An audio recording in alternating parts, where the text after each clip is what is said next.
The McGard Door Lock offers 24-hour theft protection.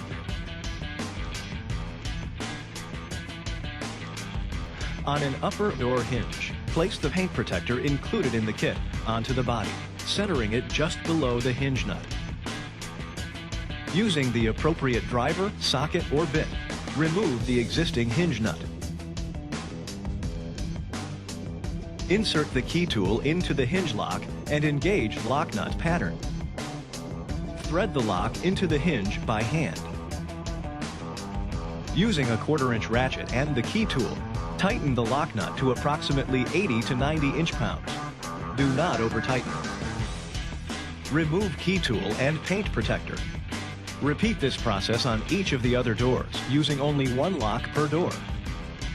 Store your key tool and paint protector in a safe place so you can locate it when you want to remove your doors.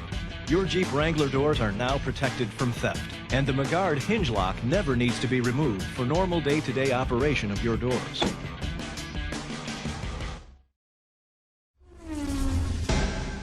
McGard, the world's best theft protection.